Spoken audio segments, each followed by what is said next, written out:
परमार्थ विचार। वशिष्ठ जी बोले, हे भगवान, वह जीव जो आदि में उत्पन्न हुआ और अपने साथ देह ब्रह्म देखने लगा, उसके अनंतर वह कैसे स्थित हुआ? ईश्वर बोले, हे मुनीश्वर, वह जीव स्वप्न की नाई सर्वगत चिद्घन आत्मा के आश्रय उपजकर अपने शरीर को देखता गया। हे मुनीश्वर, आदि जो जीव फुरकर प्रमाद को न प्राप्त हुआ और अपने स्वरूप ही में अहम प्रत्यय रहा, इस कारण ईश्वर होकर स्थित हुआ। उसको यह निश्चय रहा कि मैं सनातन नित्य शुद्ध परमानंद और अव्यक्त रूप परम पुरुष हूँ। आत्मा की अपेक्षा से उसको जीव कहा है और सृष्टि जगत की अपेक्षा करके उसको ईश्वर कहा। हे मुनीश्वर, वह जो आदि जीव है सो कभी विष्णु रूप होकर ब्रह्मा को नाभि कमल से उत्पन्न करता है। किसी सृष्टि में प्रथम ब्रह्मा हुआ है और विष्णु और रुद्र उससे हुए हैं। किसी सृष्टि में प्रथम रुद्र हुआ, उससे विष्णु और ब्रह्मा हुए। चैतन्य आकाश में जैसा जैसा संकल्प फुरा है, तैसा होकर स्थित हुआ है। आदि जीव ने उपजकर जिस जिस प्रकार का संकल्प किया है, तैसा तैसा होकर स्थित हुआ है। वास्तव में सब असत है और अज्ञान रूप भ्रम करके हुआ है। जैसे परछाई में बैताल होता है,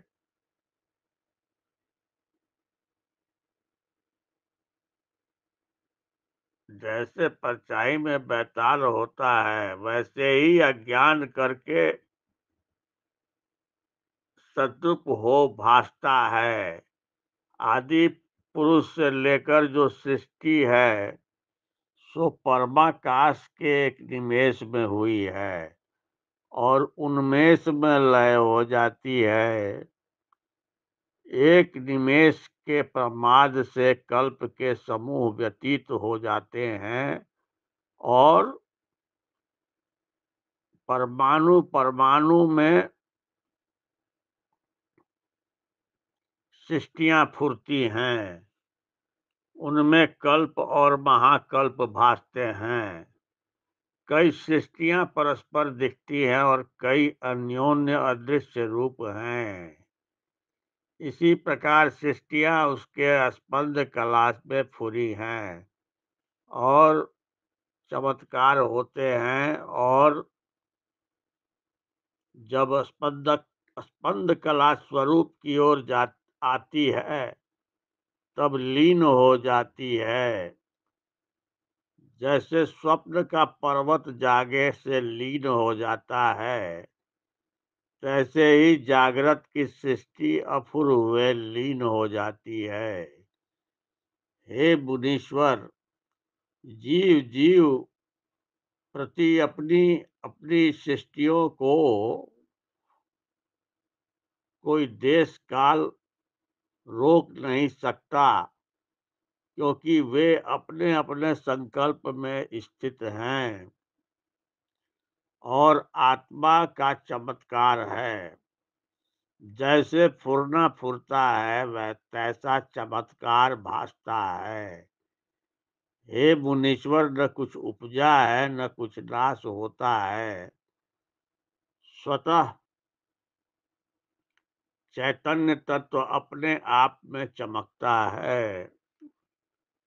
जैसे स्वप्न नगर उपज कर नष्ट हो जाता है और संकल्प का पहाड़ उपज कर मिट जाता है, तैसे ही जगत उपज कर नष्ट हो जाता है। जैसे स्वप्न और संकल्प के पहाड़ को कोई रोक नहीं सकता, तैसे ही अपनी अपनी सृष्टि को देश काल रोक नहीं सकता, क्योंकि और ठौर में इनका सद्भाव नहीं। इससे यह जगत अपने अपने काल में सद्रूप है। आत्मा में सद्भाव नहीं, संकल्प रूप है। हे मुनीश्वर, जैसे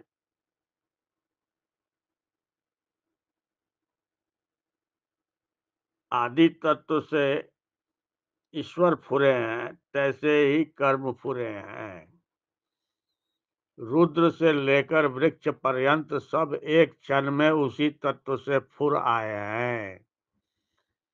सुमेरी आदि भी अपने स्थित में रोकते हैं, अन्य अणु को नहीं रोक सकते, क्योंकि वहां है ही नहीं। इससे आत्मा में सृष्टि आभास रूप है। हे मुनीश्वर, इस प्रकार सब जगत माया मात्र है और भावना से भासता है। जब आत्मा का अभ्यास होता है, तब भेद कल्पना मिट जाती है और केवल उपसम रूप शिव तत्व भासता है।